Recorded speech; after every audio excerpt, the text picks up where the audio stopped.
morning, dear members. I greet you all in the matchless name of our Lord and Savior Jesus Christ. Today, we are observing as Theological Sunday. Let us begin our worship. All scripture is God breathed and is useful for teaching, rebuking, correcting, and training in righteousness, so that the man of God may be thoroughly equipped for every good work. Our worship begin in the name of God the Father, God the Son, and God the Holy Spirit. Amen. For praising the Lord, let us sing hymn 193, Jesu, lover of my soul, let me to thy bosom fly. We'll sing all three stanzas.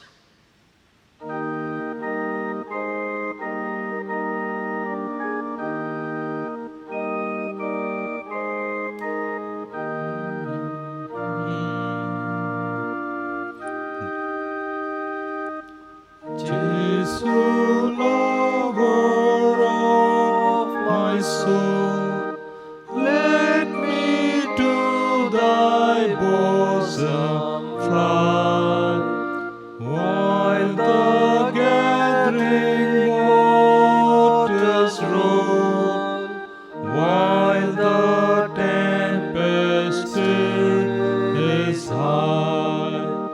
Hide me, O my Savior, hide, till the storm of life is past. Safe into the heaven guide, O receive my soul at last. Other refuge have I none, hangs my helpless soul on thee. Leave me not alone, still support and comfort me. All my trust on thee stay, all my help from thee I bring. Come o'er my defenseless head, with the shadow of thy wing. Plenteous grace with thee is found, grace to cleanse from every sin. Let the healing streams abound, make and keep me pure within. Balm of life, the fountain of, freely let me take of thee. Spring thou within my heart, rise to all eternity.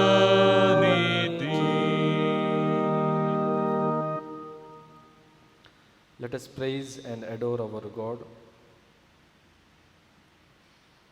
God, you are the eternal. All creation worships you. To you, all angels, all the powers of heaven, cherubim and seraphim, sing in endless praise. Holy, holy, holy, Lord God of power and might. Heaven and earth are full of your glory. Throughout the world, your holy church acclaims you, God of majesty unbounded. Your true and only Son, worthy of all worship, and the Holy Spirit, advocate and guide. You are our protector. You are our guardian and defender. You are our courage. You are our heaven and hope. You are our faith, our great consolation. You are our eternal life, great and wonderful Lord. God Almighty, merciful Savior, blessing and glory and wisdom and thanksgiving and honor and power and might be unto you forever and ever. Amen. Let us pray. Almighty God, in Jesus, you have called common people to be your servants, to love life eternal, and overcome zeal for worldly life. As a wheat grain falls into the earth and dies and bears much fruit. Lord, grant us wisdom and knowledge to read, meditate, and interpret your holy word.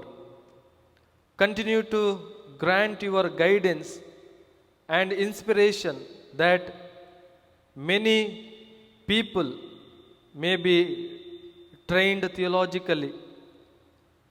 Fill your spirit that both students and theological teachers may exercise their faith to establish justice, righteousness, and peace. Through Jesus Christ, our Lord and Savior. Amen.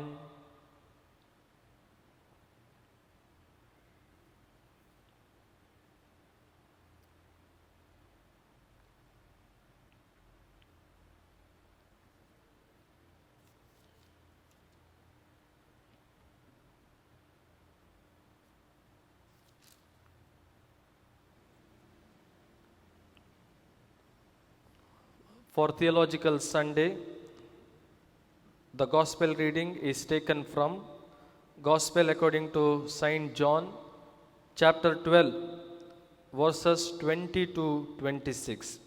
John, chapter 12, verse begin from 20 to 26. Now there were some Greeks among those who went up to worship at the feast.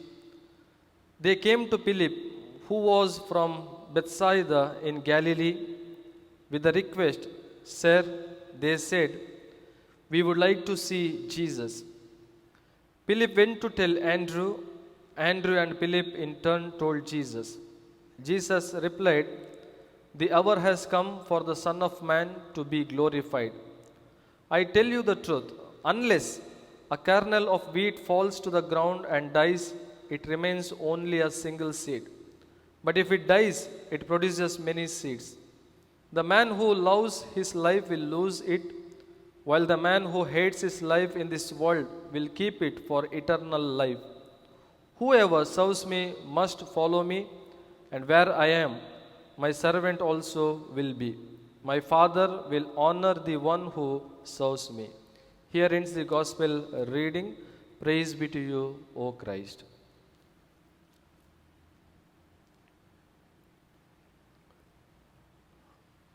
Dear members, today we have with us Reverend Noel Kotian. Reverend Noel Kotian Ayya will share the Word of God. Good morning, all of you. I thank God for this privilege He has given to me to come and speak to you this morning. The topic for today is Theological Education Sunday. Theological education, knowing and doing faith. Let us look to the Lord in prayer. Gracious Heavenly Father, we thank you for giving us another time to meet together in this fashion of virtual worship. We continue to pray for the pandemic around us. Pray that you will take control and wipe this virus out of our lives from the lives of the state and in our country and the world. Pray that your peace and joy once again will return to this earth. Lord, we know that you are the powerful God and you will help us. Speak to us this morning, even as we look into your word, even as we think about the theological education, and you strengthen us, Lord, in our faith. In Jesus' name we pray. Amen.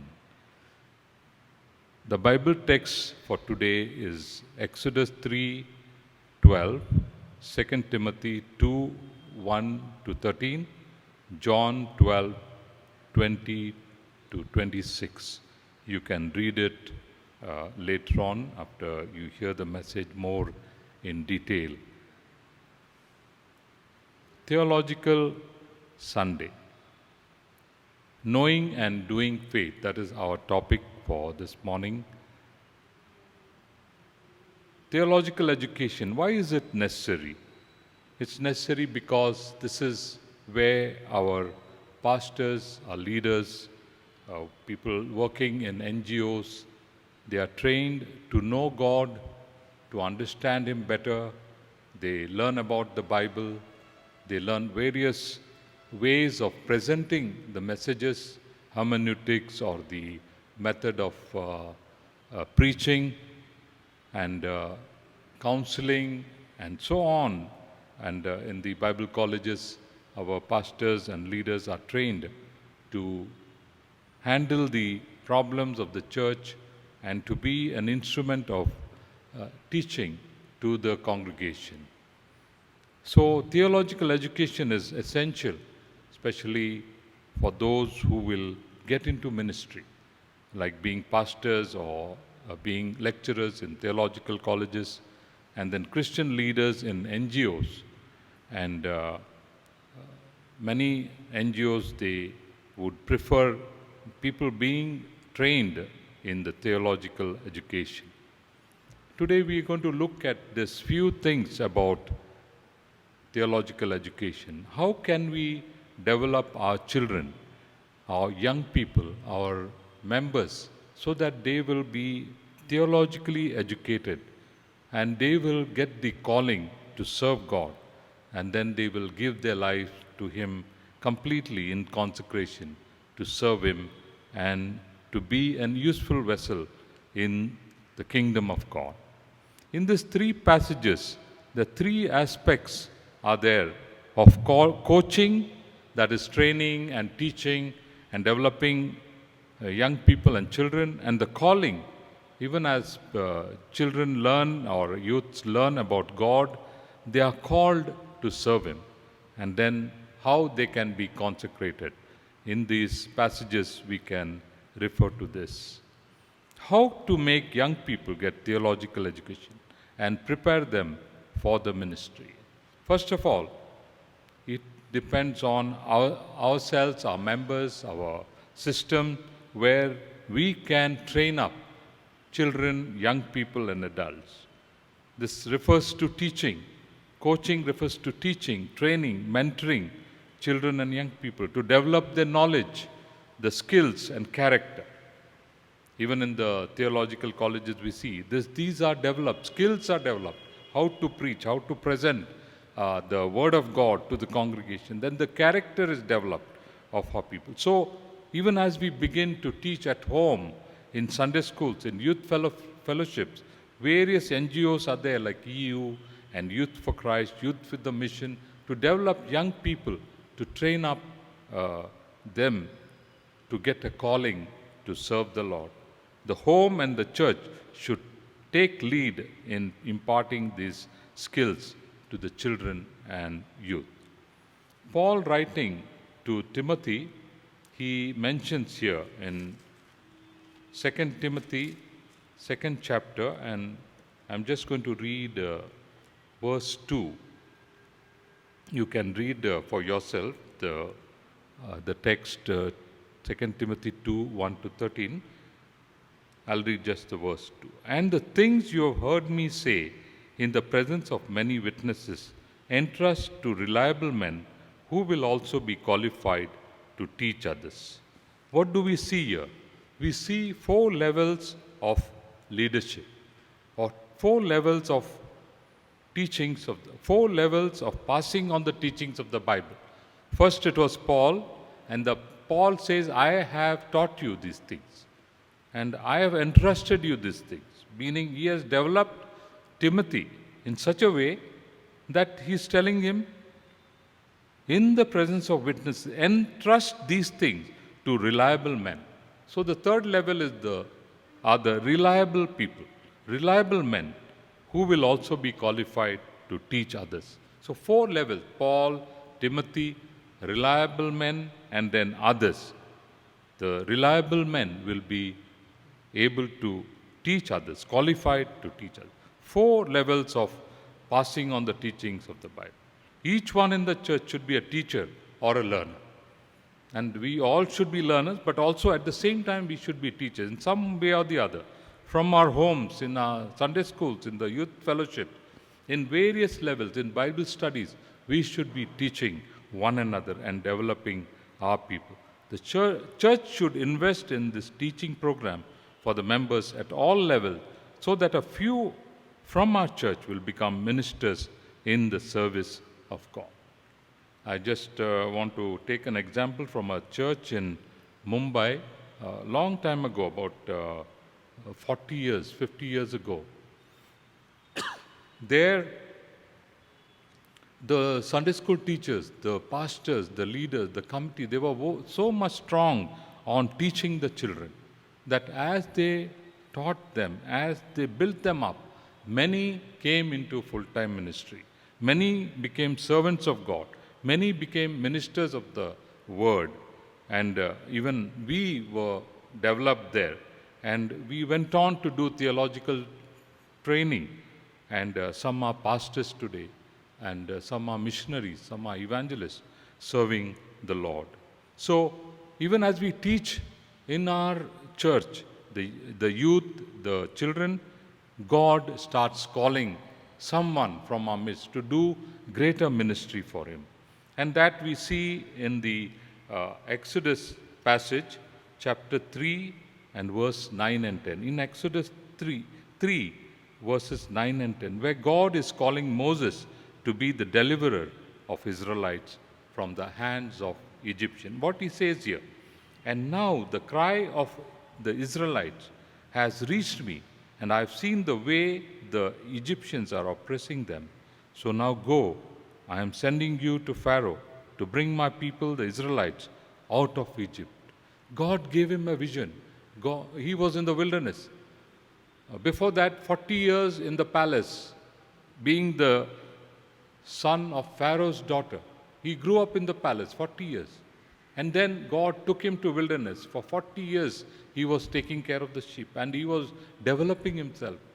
And God was developing his servant, Moses. When the right time came, after the teaching was given, God shows himself in the burning bush.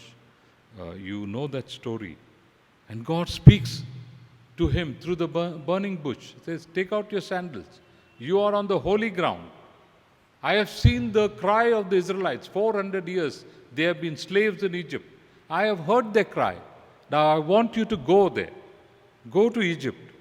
I am sending you to Pharaoh to bring my people, the Israelites, out of Egypt. The call of God came to Moses. God prepared Moses in the palace of Pharaoh when he became the son of Pharaoh's daughter.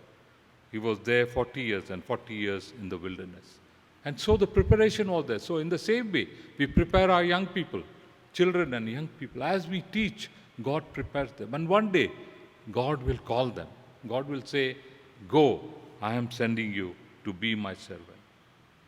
Our children and young people learn the deep things of God.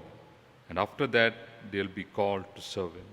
Some may be even called to do theological education. Certainly, God has spoken to many, especially Billy Graham. If you see his life, is when he was 16 years old, God called him to be the world's evangelist. The Sunday school teacher led him to the Lord, asked him to commit his life to Jesus Christ, and he became one of the greatest evangelists of our time. More than billion people have heard the gospel through him. Masses heard the gospel even as we were preaching. And in the same way, even as we teach our children, God will call them. Is God calling us? Is God calling our young people, children, to serve Him?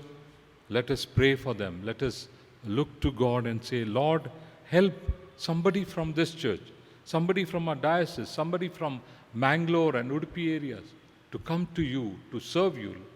We need workers. We need people to serve Him today. And that is only through calling of God.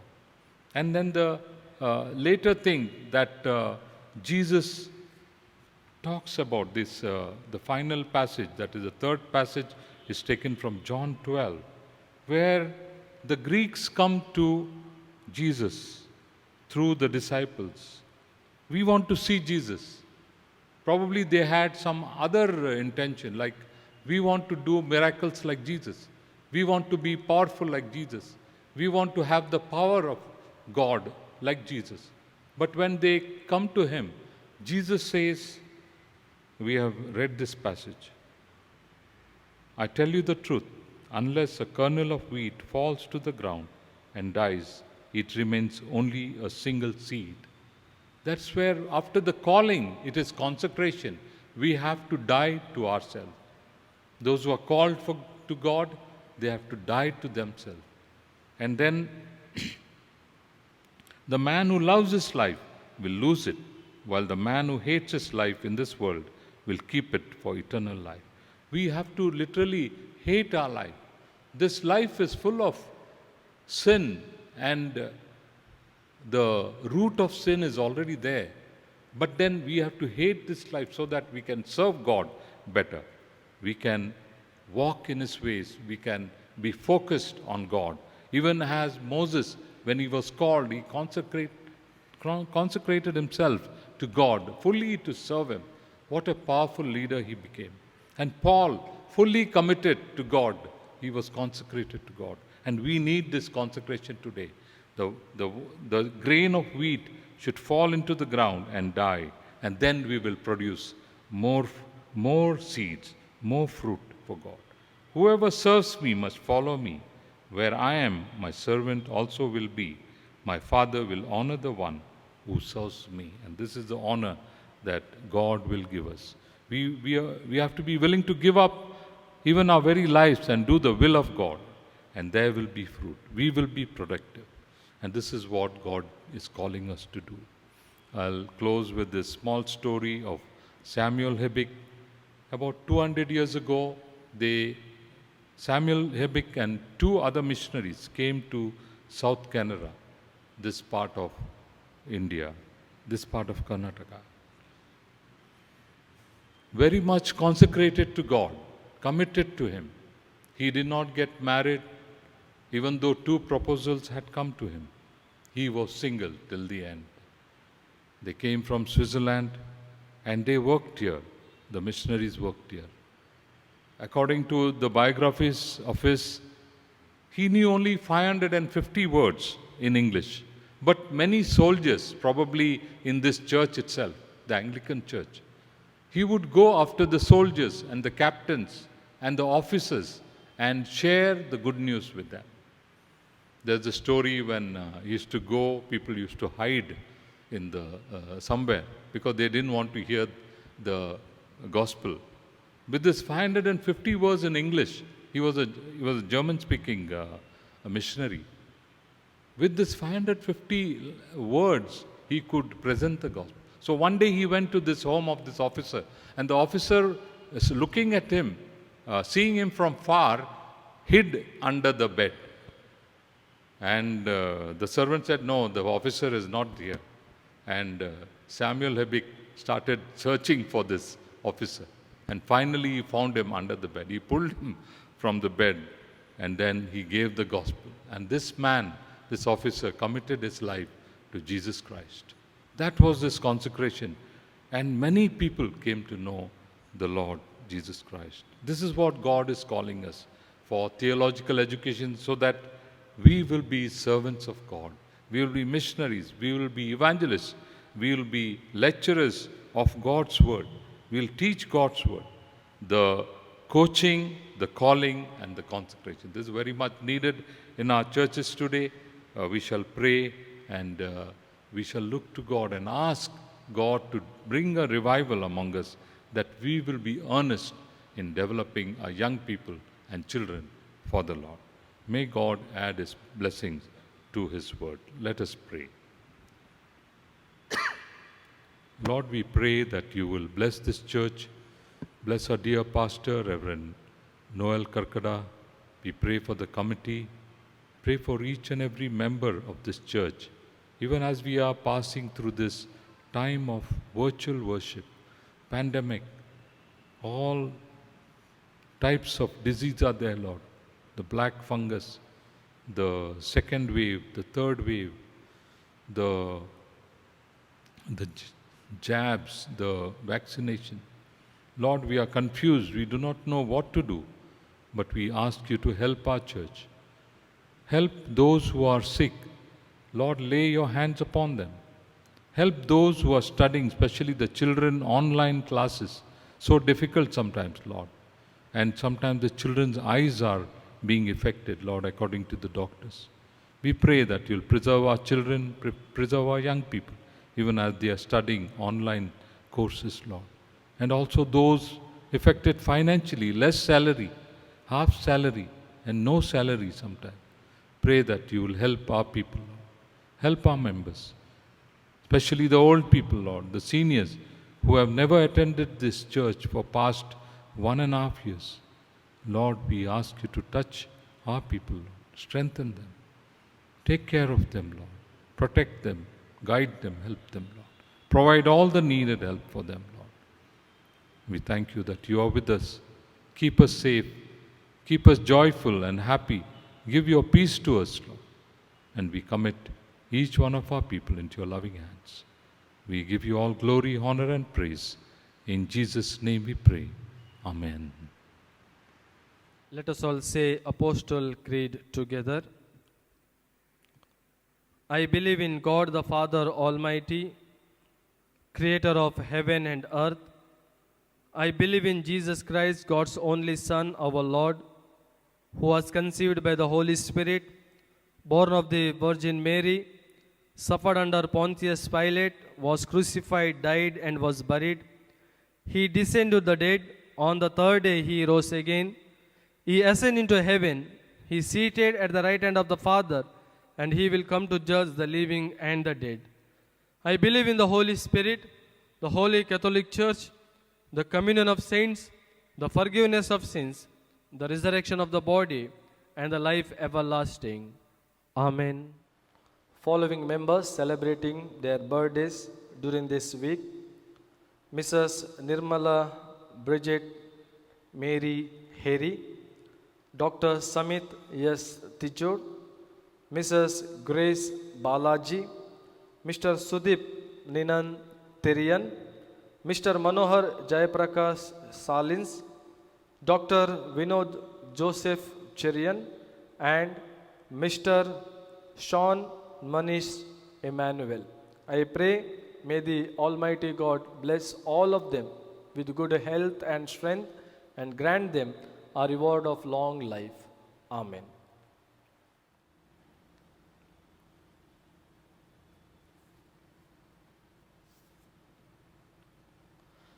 Let us spend our some time in intercessory prayer.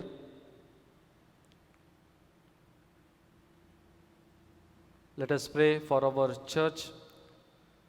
We pray for your church in this world, that it may be obedient to your will and strong in your spirit, to show your love and glory to all people. Lord, in your mercy, hear our prayer. Let us pray for our country and all countries. We pray for our country and for all countries, that people may live in peace with justice and honor. Lord, in your mercy, hear our prayer. Let us pray for the poor and the helpless. We pray for the poor and the helpless, the sick, the bereaved, and all the victims of greed and persecution, that you may rescue them. Lord, in your mercy, hear our prayer. We remember with gratitude the lives of those who have died in faith and pray that we too may be given strength and courage to follow in your way to the end. Lord, in your mercy, hear our prayer. Amen. Let us say Lord's Prayer together. Our Father in heaven, holy be your name, your kingdom come, your will be done on earth as it is in heaven. Give us this day our daily bread, and forgive us our sins as we forgive those who sin against us. Lead us not into temptation, but deliver us from evil. For yours is the kingdom, the power, and the glory, forever and ever. Amen. Let us receive God's benediction in faith. The grace of our Lord Jesus Christ, and the love of God, and the fellowship of the Holy Spirit be with you all, now and forever. Amen.